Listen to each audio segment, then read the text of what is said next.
अग्निपथ योजना के माध्यम से हरियाणा के साथ साथ पूरे देश के नौजवानों के भविष्य को अंधकार में डाला जा रहा है और दूसरी तरफ हमारे देश की जो सरहदें हैं उसके साथ भी एक भद्दा मजाक, एक खिलवाड़ इस योजना के माध्यम से सरकार कर रही है। इसलिए हरियाणा युवा कांग्रेस ने पूरे प्रदेश में फौज बचाओ देश बचाओ नाम से एक अभियान शुरू किया है। इसके अंतर्गत हम हर जिले में जाकर लोगों को सचेत कर रहे हैं और केंद्र सरकार के खिलाफ अपनी आवाज़ बुलंद कर रहे हैं। उसी कड़ी में आज झज्जर युवा कांग्रेस की टीम ने झज्जर जिले के अंदर ये मशाल यात्रा का आयोजन किया है। लगातार कांग्रेस सड़कों पर है अग्निपथ योजना को लेकर के, लेकिन सरकार और जो तीनों सेना के अध्यक्ष हैं वो कह रहे हैं कि अग्निपथ योजना वापस नहीं होगी। इसको लेकर के जो सरकार में बैठे लोग हैं वो सरकार के दबाव में हैं। अगर वो अपने अंतरात्मा की आवाज़ सुनेंगे तो वो ये बखूबी जानते हैं कि जिस प्रणाली से, जिस स्ट्रक्चर से वो लोग निकलकर आज सेना के प्रमुख बनकर बैठे हैं तो उन्हें अपनी अंतरात्मा की आवाज़ सुननी चाहिए। एक नौजवान जो सुबह 4 बजे अपने घर से निकलकर सड़कों पर दौड़ लगाता है, फौज की तैयारी करता है और हरियाणा का जवान जो फौज में जाना अपने लिए गर्व की बात समझता है, आज उसके साथ ये सरकार अन्याय कर रही है, उसके साथ ये सरकार धोखाधड़ी कर रही है। मैं मनोहर लाल खट्टर जी से ये सवाल पूछता हूँ। मनोहर लाल खट्टर जी ने, आप देखो जीटी रोड पे जगह जगह बड़े बड़े फ्लैक्स स्थायी नौकरियों के उन अग्निवीरों को देने के लगा रखे हैं। मैं खट्टर साहब से एक सिंपल सा सादा सा सवाल पूछता हूँ। खट्टर साहब ये जवाब दें कि आज से पहले हरियाणा सरकार ने कितने ऐसे भूतपूर्व सैनिकों को नौकरी प्रदेश सरकार ने दी है जो आप ये दावा कर रहे हैं कि आप सभी अग्निवीरों को प्रदेश के अंदर रोजगार देंगे। आज हरियाणा के हालात किसी से छुपे नहीं है। पूरे देश में अगर किसी राज्य में सबसे ज़्यादा बेरोजगारी की दर है तो वो आज हरियाणा के अंदर है। पहले हमारे जो मौजूदा हालात हैं उनको लेकर सरकार कुछ ठोस कदम उठाए और इस प्रकार के सिर्फ बयानबाजी करना और फ्लेक्स लगने से ना ही प्रदेश की बेरोजगारी दूर होगी और ना ही इस प्रदेश के नौजवान के भविष्य का कोई सुधार आ सकेगा। दुष्यंत चौटाला और जेजेपी लगातार 75% जो प्राइवेट सेक्टर में आरक्षण था उसको लेकर वाई लूट रहे थे, लेकिन पिछले 8 सालों में सबसे कम निवेश हरियाणा में अब की साल हुआ है, तो इसको लेकर के दिव्यांश। दुष्यंत चौटाला ने सबसे बड़ा जो ठग है इस प्रदेश के नौजवानों का वो दुष्यंत चौटाला है, जो लुभावने वादे दिखाकर, लुभावने सपने दिखाकर वो बीजेपी की जोड़ी में जाकर बैठ गया। वोट तो लिए बीजेपी के खिलाफ, परंतु बाद में सेटिंग करके उनकी जोड़ी में बैठ गया। उन कई लाख नौजवानों की जो उम्मीदें थी उनका सौदा दुष्यंत चौटाला ने बीजेपी के साथ बैठकर किया और ये 75% का जो उन्होंने ढकोसला पीट रखा था, अगर 75% की कोई ग्राउंड में सच में इम्प्लीमेंटेशन होती तो आज हरियाणा बेरोजगारी में पूरे प्रदेश में नंबर 1 पर नहीं होता। तो इसका जो जवाब है वो आंकड़े देते हैं कि हरियाणा में आज सबसे ज़्यादा बेरोजगारी की दर है। 75% आरक्षण के बाद ये बताया जा रहा है कि जो कंपनियां जो हरियाणा में निवेश करना चाहती थी, जो 75% जो रिजर्वेशन प्राइवेट सेक्टर में दुष्यंत चौटाला और जो जेजेपी सरकार ने किया, उसके कारण जो कंपनियां हैं वो दूसरे राज्यों में शिफ्ट हो रही हैं, उसको लेकर के। बिल्कुल, जहाँ एक तरफ तो सरकारी नौकरियाँ भ्रष्टाचार की हरियाणा के अंदर भेंट चढ़ चुकी हैं, वहीं दूसरी तरफ जिस प्रकार से आपने बताया कि प्राइवेट एग्जिस्टिंग कंपनीज भी आज हरियाणा से उठकर दूसरे प्रदेशों में जा रही है। सरकार की पॉलिसी जहां एम आम आदमी की जेब पर डाका डालने की तो है ही है, दूसरी तरफ जो बड़े इंडस्ट्रियलिस्ट हैं, जो बड़ी बड़ी कंपनियां आज प्रदेश में आने का सोचती हैं, तो सरकार की पॉलिसीज ऐसी हैं कि यहाँ पर टैक्सेशन और जिस प्रकार की और अदर फॉर्मेलिटीज़ हैं उसको देखते हुए ना ही यहाँ पर कोई प्राइवेट कंपनीज आ रही और सरकारी जो भर्तियाँ हैं उसका तो दिवाला इस सरकार ने भ्रष्टाचार के माध्यम से पीट रखा है। देखिए, बिल्कुल पेट्रोल डीजल की मार और जो सब्जियां फल फ्रूट की मार, उसके बाद अब जीएसटी का मामला जो हमारे पास आया, दही के ऊपर भी इस सरकार ने टैक्स लगाने का काम किया है। ये सरकार नहीं चाहती कि आम आदमी जो है वो सुख शांति से अपने घर में 2 वक्त का खाना खा पाए। अब इनकी नज़र और कहीं नहीं, आम आदमी की थाली की तरफ जिसमें वो खाना खाता है उसकी तरफ इस सरकार की नज़र है। कि एक युवा को 4 साल नौकरी करने के बाद घर भेज दिया जाए, ये सरासर युवाओं के साथ जाती है। ये सरकार अन्याय कर रही है देश के युवाओं के साथ। आप बताइए कि 4 साल में कोई व्यक्ति कैसे जब वो नौकरी में जाता है पहले वो ट्रेनिंग में जाएगा, ट्रेनिंग के बाद वो काम सीखता है। आज हम भी अगर किसी फील्ड में, आप बताइए कि 4-5 साल तो आदमी को सीखने में, समझने में लग जाते हैं। जब तक एक सैनिक तैयार होता है आप उसको घर भेज देंगे। कैसे इस देश की सुरक्षा होगी, कैसे जो घर पे अपने आएगा आप उसको रोज़गार की गारंटी दे रहे हो। लेकिन आपके पिछले जो 5,000 हरियाणा का मैं आपको डाटा बताता हूँ कि 5,000 जो भूतपूर्व सैनिक हैं जो VRS लेके आए हुए हैं, अभी तक उनको नौकरी नहीं मिली है। आप इन लोगों को कहाँ से नौकरी दोगे जब अभी तक आपने उनको नहीं दी।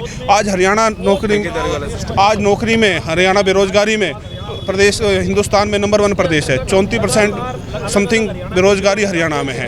तो आप देखिए जब इतना बड़ा बेरोजगारी का आंकड़ा है, ये सरकार कहाँ से झूठे वादे ऐसे कर रही है। ये देश के युवाओं के साथ खिलवाड़ है। सरकार इसको तुरंत वापस ले। अगर ये सरकार इसको वापस नहीं लेती, हरियाणा युवा कांग्रेस ऐसे ही पूरे प्रदेश में विरोध प्रदर्शन करते रहेगी। युवाओं के साथ जो मोदी सरकार ने जो खिलवाड़ किया वो बिल्कुल अच्छा नहीं है। जो ये 2 करोड़ रोजगार का मुद्दा लेकर आए थे, वे सभी भारत आज नंबर 1 बेरोजगारी में नंबर 1 है। और जो ये जुमला देते हैं वही पीछे अनिल का बयान आया था, अगर 3,000 पुलिसकर्मी 18,000 रुपये DC रेट पर लगा जाएंगे, वो पक्के नहीं होंगे। छोटी से छोटी लेकर बड़ी से बड़ी नौकरी सब प्राइवेट कर दी हैं। सभी युवाओं के साथ खिलवाड़ हो रहा है।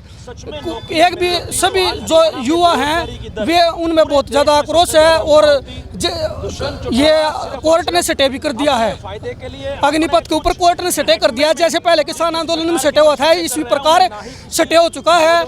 और ऐसे ही संघर्ष जारी रखेंगे। जैसे किसान आंदोलन जीता था, ये अग्निपथ वापस लेना पड़ेगा और युवाओं की जीत होगी। तीनों सेना के जो अध्यक्ष हैं वो सामने आकर के मीडिया के क्या, हरियाणा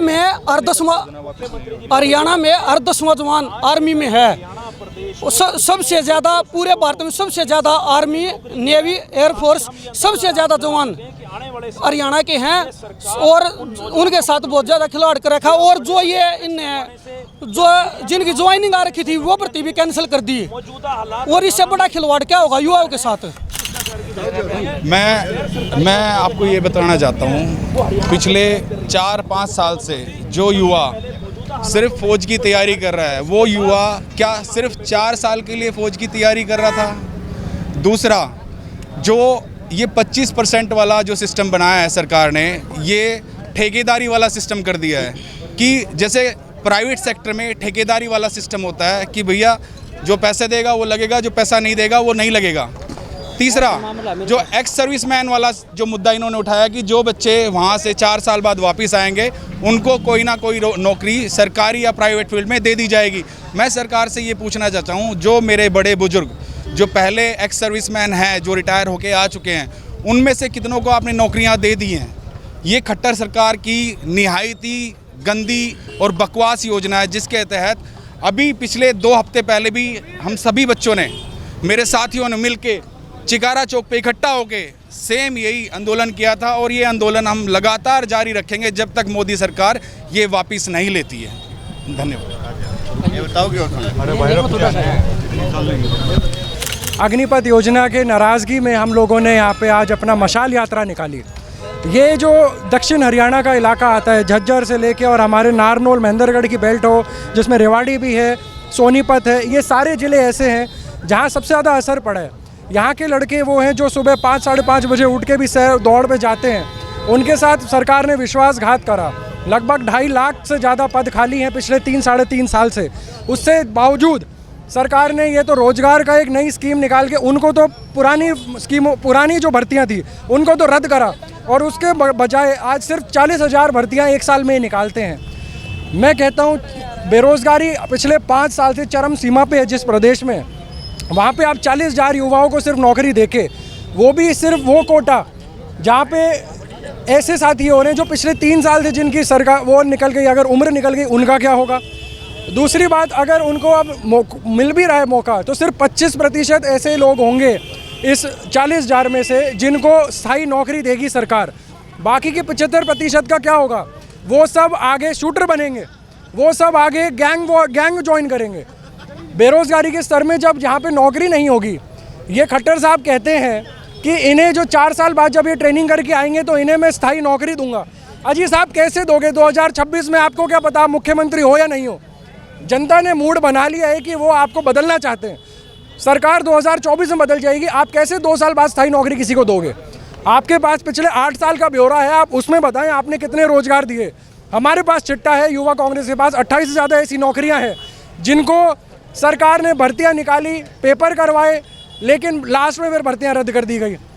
ऐसी कितने, सबसे बड़ा पेपर जो हरियाणा का होता है सिविल सर्विसेज का, हरियाणा सिविल सर्विस का, उसमें भी धांधले घोटाली।